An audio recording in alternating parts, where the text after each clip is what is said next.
नमस्कार दोस्तों, शिक्षा वे में आपका स्वागत है। मैं ओम प्रकाश आपको कक्षा 10वीं का इतिहास का पहला चैप्टर यूरोप में राष्ट्रवाद का उदय भाग दूसरा पढ़ाने जा रहा हूँ। जैसा कि हमने भाग 1 में देखा था, वियना समझौता क्यों हुआ था।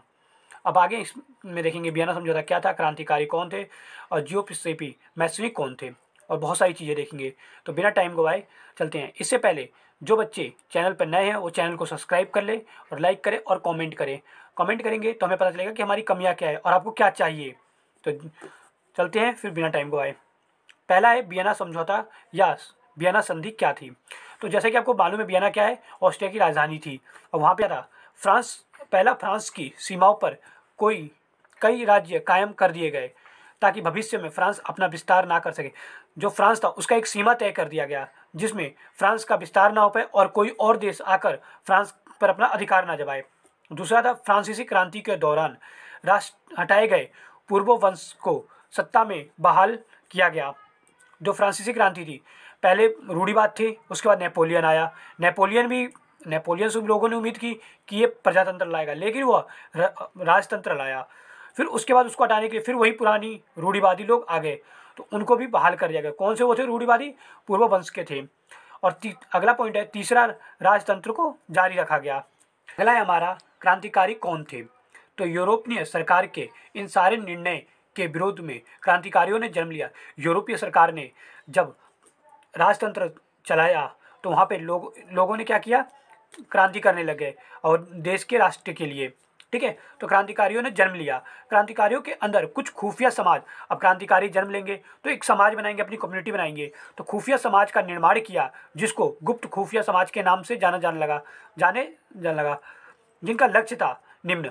तो उनका पहला लक्ष्य क्या होता है? राष्ट्रवाद को बढ़ावा देना। जो क्रांतिकारी होते हैं वो राष्ट्रवाद को बढ़ावा देते हैं। अगला है वियना संधि का विरोध करना। जो वियना में संधि हुई थी उसका विरोध करना। वियना में संधि क्या हुई थी? पूर्व वंश को रूढ़िवाद जो दोबारा आने वाला था उसका विरोध करना। स्वतंत्रता के लिए लड़ना, ये दबाव में ना रहे और स्वतंत्र जिए, तो ये चाहते थे प्रजातंत्र, लेकिन पूर्वों का जो वो था वो रूढ़िवाद था, तो प्रजातंत्र नहीं था। अगला है हमारा, जियोसेपी मैस्नी कौन थे। इनका बहुत अहम रोल है बच्चों, ये ध्यान रखना कि इटली की जो क्रांति हुई थी उसके एकीकरण में, जर्मनी के एकीकरण में इनका बहुत ज़्यादा योगदान था।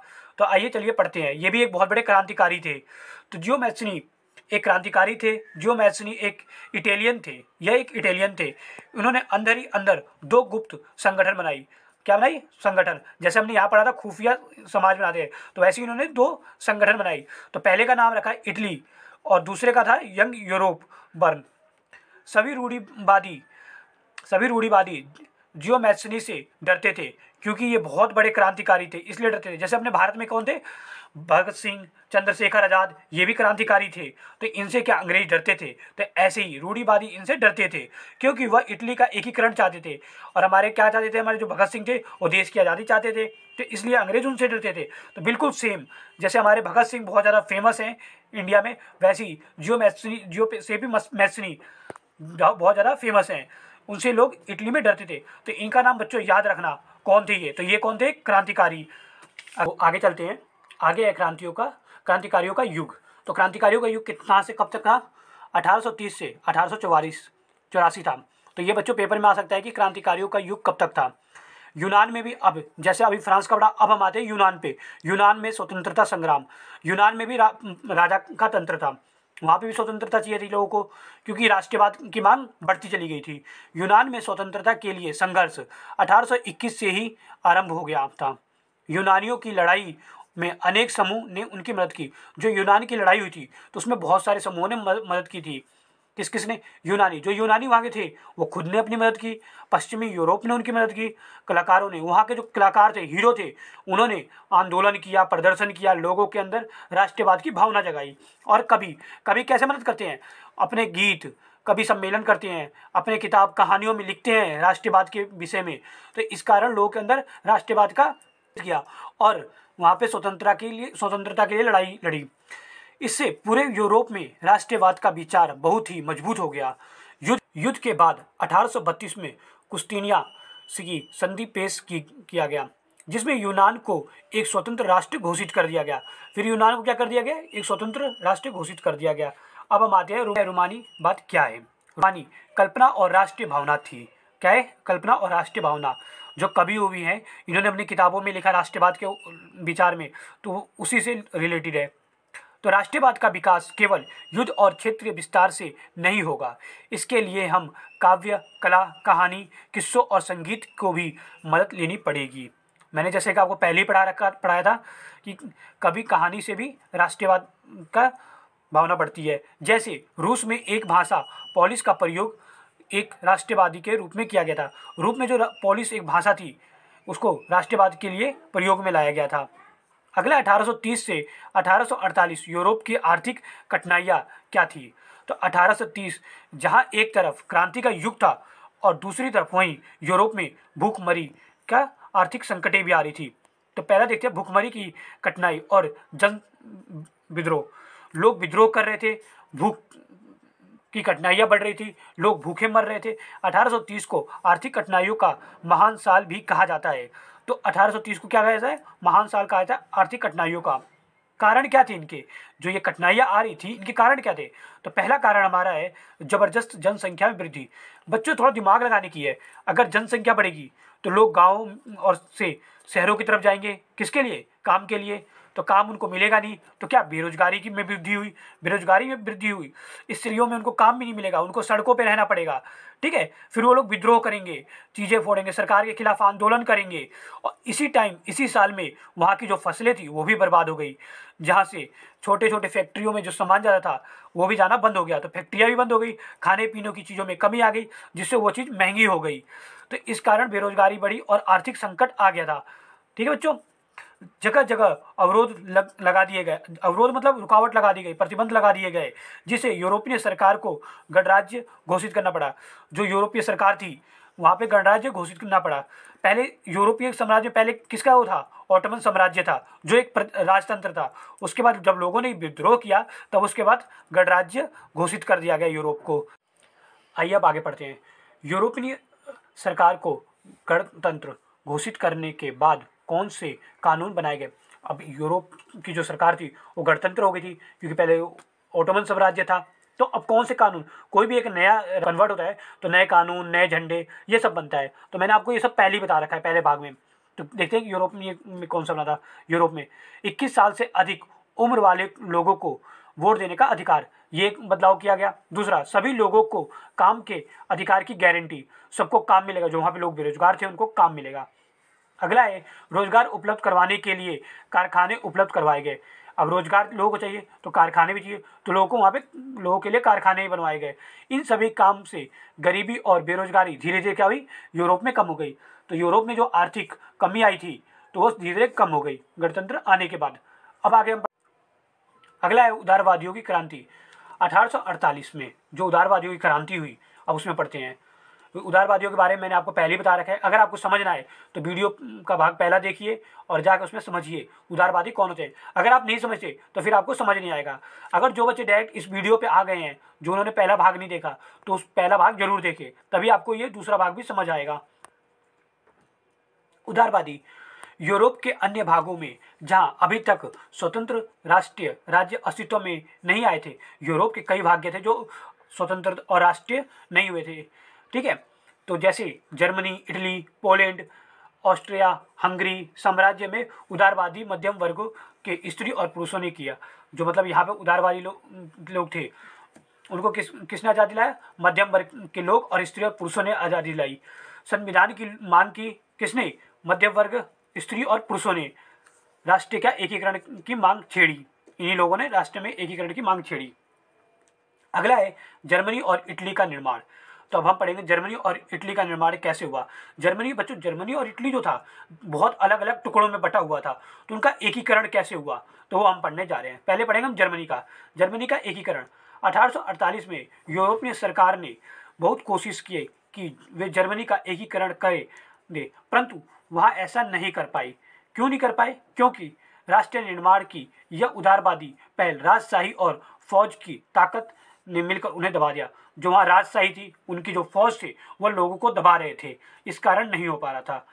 उनके बाद प्रसा ने यह भार अपने ऊपर लिया। प्रसा जो देश था, उन्होंने यह अपने ऊपर लिया कि हम जर्मनी का एकीकरण करवा करेंगे। तो वहाँ पे एक राजा थे जिन्हें जर्मनी के एकीकरण में अपना योगदान महत्वपूर्ण निभाया। तो पढ़ते हैं। उसके बाद प्रसा ने अपने ऊपर भार लेते हुए कहा कि वे जर्मनी का एकीकरण करके ही रहेंगे। उस समय प्रसा का मुख्यमंत्री ओटोमन बिस्मार्क था। ये थे जिन्होंने जर्मनी के एकीकरण में महत्वपूर्ण भूमिका निभाई थी। इनको जर्मनी के एकीकरण का जनक भी कहा जाता है। प्रसा ने एक राष्ट्रीय एकीकरण के आंदोलन का नेतृत्व किया। 7 वर्ष के दौरान ऑस्ट्रेलिया, डेनमार्क और फ्रांस से 3 युद्ध में प्रसा अकेले जीत गया। तो प्रसा जो थे बच्चों, ये अकेले 3 बार युद्ध किया। किसे? डेनमार्क से, ऑस्ट्रेलिया से और फ्रांस से, और तीनों बार ये जीत गया। किसने अपना महत्वपूर्ण भूमिका निभाई थी? ओटोमन बिस्मार्क ने, जो कौन थे? जनक थे जर्मनी के एकीकरण के। ठीक है। अगला है जनवरी 1871 में वार्सिया में हुए एक समारोह में प्रसा के राजा विलियम प्रथम को जर्मनी का सम्राट घोषित कर दिया गया। अब जर्मनी आज़ाद हो गया, जर्मनी का एकीकरण हो गया, तो वहाँ का सम्राट किसको घोषित किया गया? विलियम प्रथम को। इटली का एकीकरण। इटली अनेक वंशानुगत राज्य तथा बहुराष्ट्रीय हैब्सबर्ग साम्राज्य में बिखरा हुआ था। केवल एक सार्डिया पिडमांड में एक इतालवी राजघराने का शासन था। ठीक है बच्चों, एक ही राजघराना था, और वो भी कौन सा था? इतालवी राजघराना था, जो इटली में वो था। इटली के एकीकरण की प्रक्रिया का अध्ययन करने के लिए हमें 3 लोगों का विचार करना पड़ेगा।